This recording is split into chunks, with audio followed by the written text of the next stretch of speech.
Hello students, welcome to J classes. In this video, we will do some basic problems based on number system. So let's start. तो देखते हैं हमारी first problem क्या है. First problem is ये objective problem given है. Square root of 12 into square root of 15 and 4 options given है. A 5, B 5 root 6, C 6 root 5 and D 6. और हमें इसमें से मोस्ट अप्रोप्रिएट आंसर चूज करना है. तो जब भी स्क्वायर रूट में वैल्यू होती है तो हम उन्हें कैसे लिख लेते हैं, प्राइम फैक्टराइज करके. तो रूट 12 को कैसे लिख सकते हैं, 2 इंटू 2 इंटू 3. ओके, 2 2 जा 4, 4 3 जा 12. And what about root 15, 3 into 5. Okay, 5 3 जा 15. ये भी स्क्वायर रूट है और ये भी हमारा स्क्वायर रूट है. मीन्स इनको हम एक सिंपल एक ही स्क्वायर रूट के अंडर में लिख सकते हैं. 2 into 2 into 3 into 3 into 5. Okay, फिर क्या करेंगे, 2 square okay into 3 square into 5. अब क्या करते हैं, जैसे स्क्वायर रूट होता है तो अंदर भी स्क्वायर के पेयर्स बनाते हैं. अगर बाहर क्यूब रूट होता तो अंदर क्यूब्स के पेयर बनाते हैं. ओके, तो स्क्वायर 2 स्क्वायर है और स्क्वायर रूट है तो इसमें से क्या रिमेनिंग बचेगा, 2. Similarly from square root of 3 square we will get 3. And what about 5, ये ऐसे ही रहेगा. ओके, तो ये हमारे कितना बचा, 6 root 5.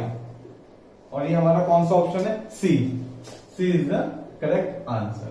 Okay, next second question. Which of the following is equal to X. 4 options given है और इसमें बताना है कि x के इक्वल क्या होगा. तो फर्स्ट तो देखते हैं, फर्स्ट क्या है हमारा, हम सारी चेक कर लेते हैं. ठीक है, ये क्या है, 12 x to the power 4 to the power 1/3. Okay, तो इसे कैसे सॉल्व करेंगे, 12. और इसे हम क्या लिख सकते हैं, जब पावर की पावर होती है तो उन पावर्स की क्या करते हैं, आपस में मल्टीप्लाई कर देते हैं. तो ये हो जाएगा 4/3. अब जो ये 12 है, ठीक है, तो इसे हम कैसे लिख सकते हैं, हम इसे कैसे लिख सकते हैं, x टू द पावर 4/3 की होल पावर 1/12. ओके ना, क्यों, क्योंकि ये कितना है, 12th रूट है इसका. तो 12th रूट को हम कैसे लिख सकते हैं, 1/12 इस तरह से. तो क्या ये कभी x के इक्वल आएगा, कभी नहीं आएगा. ठीक है, 4 3 12 और 3 3 9 हो जाएगा. तो ये हमारा x के इक्वल नहीं आएगा. b देखते हैं. b क्या है, x to the power 12/7 plus 7/12. क्यों लिख दिया ये मैंने ऐसा, क्योंकि वो जो x to the power 12/7 into x to the power 7/12 था, वो क्या होंगे, जब मल्टीप्लाई होगा तो पावर्स आपस में ऐड अप हो जाएंगे. और जब ऐड होंगे तो ये कभी भी आपको इक्वल्स टू 1 नहीं आएगा और ये पूरी की पूरी वैल्यू आपकी x नहीं आएगी. ओके, सी ऑप्शन देखते हैं.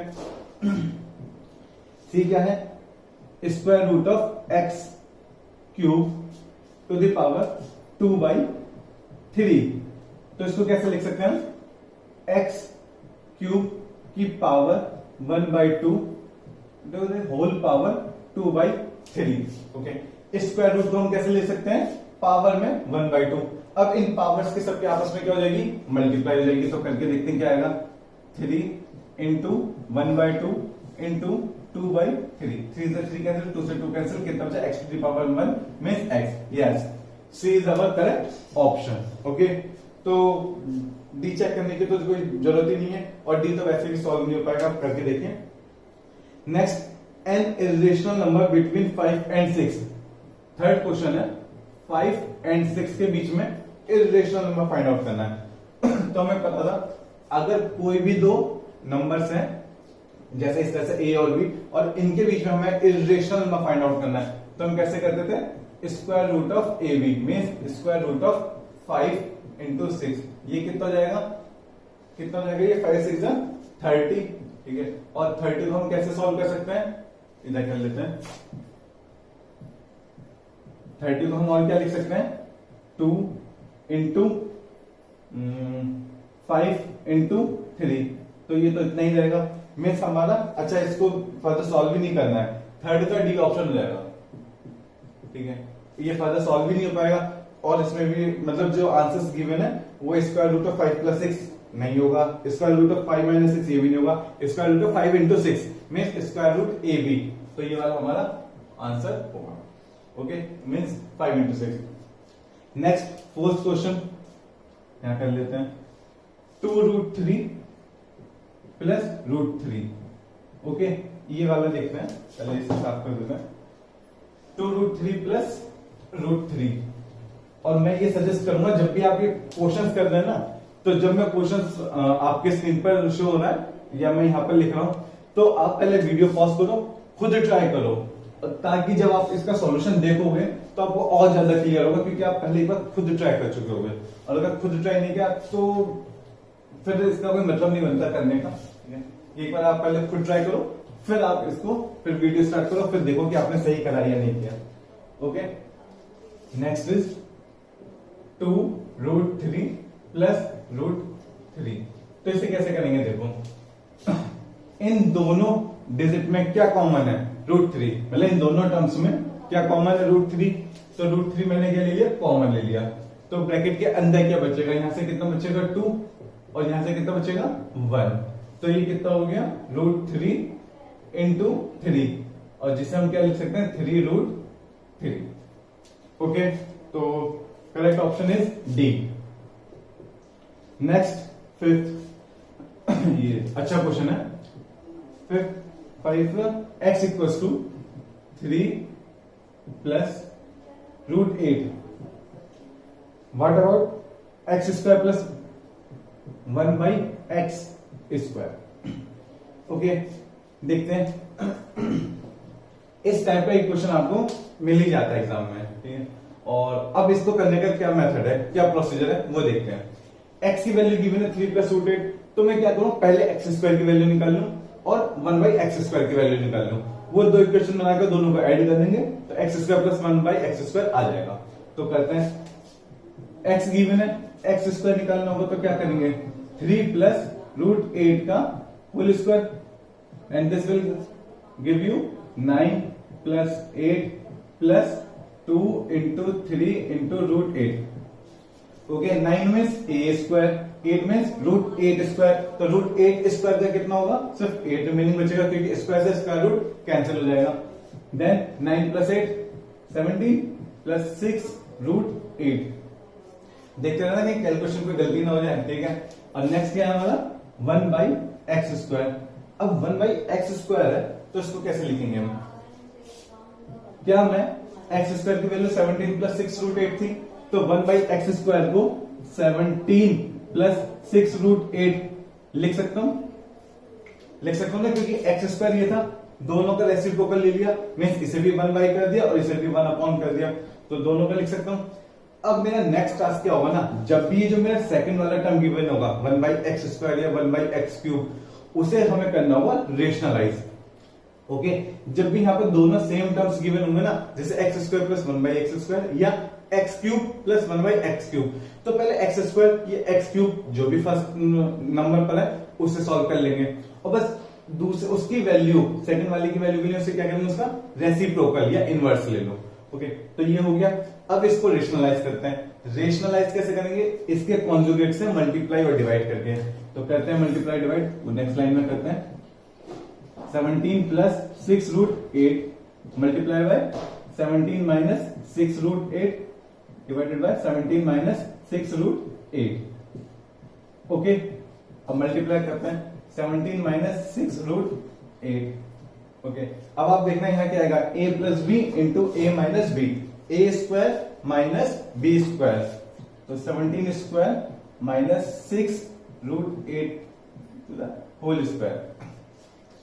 17 का स्क्वायर 289, 6 का स्क्वायर 36 और रूट 8 का स्क्वायर 8, मीन्स 289 माइनस 36 इंटू 8, और इसे जब सॉल्व करोगे 36 इंटू 8 आपका आएगा 288, तो नीचे कितना बचेगा 1, ये बचेगा आपका 1। 17 माइनस 6 रूट 8, तो ये आपकी दो वैल्यू आ गई। एक्स स्क्वायर कितना था 17 plus 6 root 8 and 1 by X square की वैल्यू कितनी है हमारी 17 माइनस 6 रूट 8, 17 माइनस 6 रूट 8, तो 6√8 cancel out and 17 plus 17 we will get 34. तो ये ऑप्शन गिवन प्लेस है. Yes, B is the correct answer of fifth question. Okay, next क्या है हमारा sixth question. Filling the blanks. The two rational number which are there on multiplicative inverse are. Multiplicative inverse क्या होता है? I hope आप तो जानते होंगे. तो इसका आंसर क्या होना चाहिए? वो कौन से रेशनल नंबर हैं जिनका मल्टीप्लिकेशन उनके खुद के वो क्या होता है? इनवर्स होते हैं. तो क्या होता है इसका? क्या होगा आंसर? कौन से ऐसे दो रेशनल नंबर होंगे? 1 और नेक्स्ट मतलब नेक्स्ट क्या होगा? एक तो 1 हो गया और सेकंड नंबर कौन सा होगा? -1. 1 एंड -1 होगा इसका answer. Okay, 1 and -1 are the two rational number which are their own multiplicative inverse. Okay, next, the value of 2 upon √5 minus √3. 7. 2 upon √5 minus √3 solve करना है. मीन्स रेशनलाइज करना है. जब भी क्वेश्चन आ जाए उसे सॉल्व करने के लिए मीन्स उसने क्या कहा है? रेशनलाइज करने के लिए कहा है. तो क्या कर दो? कॉन्जुगेट से मल्टीप्लाई एंड डिवाइड. ओके, तो ये कितना बचेगा? 2 इंटू √5 प्लस √3. नीचे a minus B into A plus B. तो क्या जाएगा? A square minus B square means √5 का स्क्वायर माइनस √3 का स्क्वायर. तो √5 का स्क्वायर कितना आएगा? 5 एंड √3 का स्क्वायर कितना बचा? 3. तो कितना हो गया? 5 माइनस 3 2. तो 2 √5 प्लस √3 अपॉन 2. तो इस 2 से ये 2 कैंसिल आउट हो जाएगा. कितना बचा? √5 प्लस √3. ओके, ये था हमारा 7th question. 8 1 2 5 to the power -1/3 -1/3. तो 1 to 5 अब जो है आप जो इसकी पावर दी है 1/3 दी है, नेगेटिव ऑफ 1/3. तो क्या 1 to 5 भी किसका क्यूब होता है? यस, किसका? 5 का. 5 का क्यूब इंटू -1/3. तो ये कितना बचेगा? 5 to the power 1/3 of negative. तो क्या होगा? 3 से 3 कैंसिल. कितना बचा? 5 to the power -1 and this will give you 1/5. Okay, ये तो हमें क्लियर है ना. जब भी पावर नेगेटिव होती है तो उसे हम इनवर्स करके मींस रेसिप्रोकल उसका लिख सकते हैं. जैसे a की पावर -x है तो ये कितना होगा? 1 upon a to the power x होगा. और अगर a to the power x है तो इसे हम 1 upon a to the power -x लिख सकते हैं. Okay, next. Yes, identify whether √45 is rational number और इररेशनल नंबर. ये आप मुझे बताओ, √45 रेशनल होगा या इररेशनल होगा? क्या √45 किसी का भी परफेक्ट स्क्वायर होता है? मीन्स अगर कोई भी ऐसे डिजिट है जिसका स्क्वायर करने पर आपको 45 मिले, नहीं मिलेगा. मीन्स तो ये कैसा है? इररेशनल नंबर है. नहीं तो सॉल्व करके भी देख लेते हैं. कैसे सॉल्व करेंगे? 45 को प्राइम फैक्टराइज कर दो तो कितना होगा वो? 5 9 जा 45. 5 इंटू 3 इंटू 3. 5 into 3 into 3. ये कितना मिलेगा आपको? 3 स्क्वायर रूट है तो बाहर कितना आएगा? 3 और स्क्वायर रूट के अंदर कितना बचेगा? 5. रेशनल इंटू इररेशनल आपको क्या मिलेगा? इररेशनल. ओके, तो ये आपका कैसा है? Irrational. Okay. 10th, right the decimal form and state it's kind of expression. बहुत इजी क्वेश्चन है, मुझे लगता नहीं है कि बताना चाहिए. ओके, बस आपको यहां से चेक करना है कि आपका आंसर सही है या नहीं. ओके, डेसिमल फॉर्म 36/100 की डेसिमल फॉर्म क्या है? 0.36. और नेचर कैसा है इसका? टर्मिनेटिंग. ओके, टर्मिनेट हो गया ये, terminating. Next 11th, simplify the expression. इसमें भी बताना है क्या? ये तो आप लोग खुद कर सकते हो. √5 माइनस √2 इंटू √5 माइनस √2 कितना आएगा? a minus B, sorry this one is plus. a minus B into a plus B. a square minus B square. √5 का स्क्वायर माइनस √2 का स्क्वायर.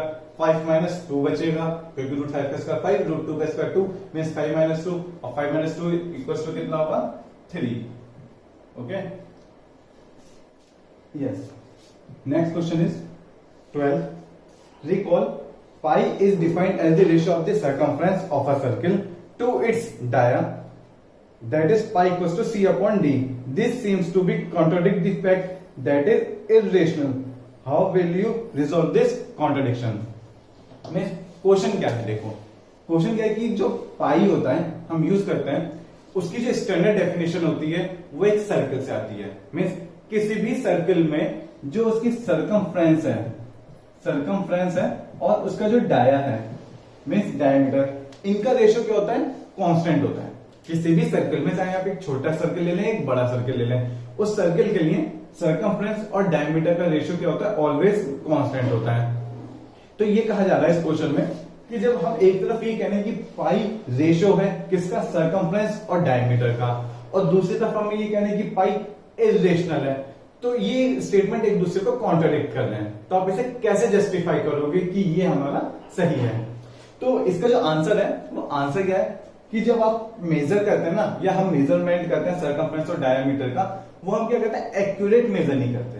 ठीक है, वो क्या होता है, राउंड ऑफ वैल्यू होती है. जैसे अगर मैं आपसे कहूं कि एक आपको 5 सेंटीमीटर लेंथ का डायमीटर मेजर करना है या ड्रॉ करना है, तब आप जो करोगे ना वो एक्यूरेट 5 सेंटीमीटर नहीं होगा. या तो हो सकता है वो 4.8 4.9 हो जाए, या हो सकता है 5.1 5.2 हो जाए. आप कहोगे कि सर हम तो स्केल से मेजर भी करते हैं, तब आप स्केल से मेजर करते हो बट स्केल में भी कुछ एरर होती है. ओके, उसके बाद जब आप पेंसिल से ड्रॉ कर रहे होते हो तो पेंसिल की जो थिकनेस होती है पॉइंट की, वो भी इसमें कंसीडर हो जाती है, तो वो एक्यूरेट वैल्यू नहीं होती है. तो हम क्या करते हैं, राउंड ऑफ करते हैं. तो इसीलिए ये जो हम मेजर करते हैं, ठीक है, जो भी हम मेजरमेंट करते हैं वो एक्यूरेट वैल्यू ना करके एक राउंड ऑफ वैल्यू होती है, और उससे हम कह सकते हैं कि हम उस राउंड ऑफ वैल्यू को हम क्या करते हैं, पाई मीन्स पाई के इक्वल रख कर हम वो मतलब एज्यूम कर लेते हैं कि हमारा क्या है, इरेशनल है. बट होता कैसा है, अगर वो वैल्यूज आप देखोगे तो वो रेशनल होंगी, बट अगर एक्यूरेट मेजर कर सको आप किसी भी मेथड से,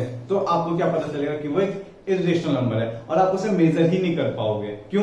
क्योंकि वो इतने मतलब माइक्रोस्कोपिक लेवल तक अगर आप जाओगे, बहुत छोटे लेवल तक जाओगे, तभी आप उसे एक्यूरेट मेजर कर सकते हो. और अगर आप सोचो कि मैंने तो ये 2 सेंटीमीटर लेंथ की लाइन ड्रॉ कर दी, बट इसकी जो थिकनेस होगी और जो मैंने ड्रॉ किया हुआ, इसमें बहुत सारी एरर इन्वॉल्व हो गई होंगी, बहुत छोटे लेवल पर, माइक्रोस्कोपिक लेवल पर. तो इसलिए हम ये नहीं कह सकते कि ये जो वैल्यू आई है वो एक्यूरेट है या इनएक्यूरेट है. ठीक है, तो वो थोड़ी सी उसमें क्या रहती है, एरर रहती है. तो इसलिए हम क्या कह सकते हैं कि जो हमारा पाई है वो तो इरेशनल है, बट वो किस किस का रेशियो है, 2 क्वांटिटी का रेशियो है जिनको हम एक्यूरेट मेजर नहीं कर पा रहे. ओके, तो ये था. नेक्स्ट क्या है हमारा 30th question. Find 3 different irrational number between 5 and 9 and 9 by 11. तो ये आपके पास 2 नंबर्स हैं, 5 by 9 and 9 by 11. इसके बीच में आपको irrational नंबर फाइंड आउट करना है. ओके, तो देखते हैं कैसे कर सकते हैं हम. 5 by 9, अगर मैं 5 by 9 को सॉल्व करूं तो कितना आएगा, चलो करके देखते हैं. 5 by 9 है ना, 9 by 5, 9 5 जा पॉइंट लगेगा, ठीक है, सॉरी पॉइंट लगे 0 लगेगा. 9 5 जा 45 5 5, तो ये कितना आएगा 0.5555. ये चलता ही रहेगा. ओके, ये चलता ही रहेगा. मीन्स हमारा कितना आ गया 0.5 बार, 0.5 बार. ओके, और नेक्स्ट क्या है 9 by 11. 9 by 11 को सॉल्व करोगे तो कितना आएगा, पॉइंट लगे 0, 11 8 टाइम्स जाएगा, फिर 1 टाइम्स जाएगा, तो ये कितना आएगा 0.8181 डैश डैश डैश, मीन्स 0.81 बार. अब आपके पास 2 नंबर्स हैं, एक तरफ है 0.5 और एक तरफ है 0.81. अब इसके बीच में आपको इरेशनल नंबर फाइंड आउट करना है. ओके, तो कैसे करें, ये 0.55 नहीं 0.555 और ये 811 इस तरह से है. इसको थोड़ा सा सही से लिख लेते हैं.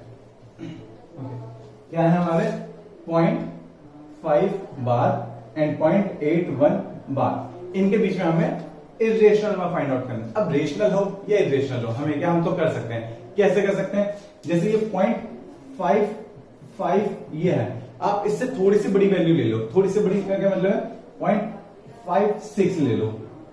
ओके, तो अब 0.56 ले लिया, अब कुछ नहीं, अब एक ऐसी सीरीज बना दो जो नॉन टर्मिनेटिंग और नॉन रिकरिंग हो। मीन्स सबसे इजी तो क्या है, 0 5 6 0 0 5 6 0 0 5 6 4 टाइम्स 0 5 6, ऐसे आप ये सीरीज बढ़ाते रहो जो ये नॉन टर्मिनेटिंग नॉन रिकरिंग है और आपका बन जाएगा। ठीक है, जो हमने एज्यूम की उसी को ही हम आगे मतलब क्या करते रहे, एक्सटेंड करते रहे। नेक्स्ट हमें करना होगा 0.56 12 0 1 2 0 1 3 0 1 4 0 0 1 5, जो भी चाहो आप ऐसे कर करके छोड़ सकते हो। ओके, फिर अब जितने भी चाहो आप उतने इर्रेशनल नंबर इनके बीच में इंसर्ट कर सकते हो। और सर अगर मुझे रेशनल करने होंगे तब क्या करें, कुछ नहीं, इनके बीच में ले लो 1.56 ले लो, 1.57 ले लो, 1.58 ले लो, इनफाइनाइट नंबर्स इनके बीच में इंसर्ट हो सकते हैं। ठीक है, दो नंबर्स गिवन हो उनके बीच में इनफाइनाइटली आप नंबर इंसर्ट कर सकते हो। अब ये रेशनल है, क्यों है, क्योंकि ये टर्मिनेटिंग है, ये नॉन टर्मिनेटिंग है एंड नॉन रिकरिंग है। अब थर्ड भी आप अपने आप इंसर्ट कर सकते हो। ओके, नेक्स्ट देखते हैं, rationalise denominator of the following. ठीक है, नेक्स्ट क्या है आपका, ये था आपका हमारा था 13 और नेक्स्ट 14 इज √3 - 1 अपॉन √3 + 1। इसको हमें रेशनलाइज करना है। रेशनलाइज करने का क्या मतलब है, बहुत अब तो ये आप कर ही लोगे, मुझे नहीं लगता कि बताना पड़ेगा। सॉरी, प्लस है तो क्या मैंने ये सही किया, नहीं, क्यों, हम हमेशा जो नीचे दिया होता है उसके कॉन्जुगेट से मल्टीप्लाई डिवाइड करते हैं, तो हम क्या करेंगे √-1। अब ये गलती मत करना कि जब √3 - 1 दिया तो इसके कॉन्जुगेट से मल्टीप्लाई कर दो, नहीं, क्यों, क्योंकि हमें जो नीचे इर्रेशनल नंबर है उसको रिमूव करना है, और अगर उसको रिमूव करना है तो मींस उसके कॉन्जुगेट से मल्टीप्लाई करना होगा जो नीचे टर्म दिया होगा। तो ये कितना हो जाएगा, √3 - 1 का होल स्क्वायर अपॉन √3 + 1, √3 - 1 मीन्स √3 का होल स्क्वायर, √3 का स्क्वायर माइनस 1 का स्क्वायर। तो ये कितना हो गया, a - b का whole square, a square plus b square minus 2√3 and this one will be 2।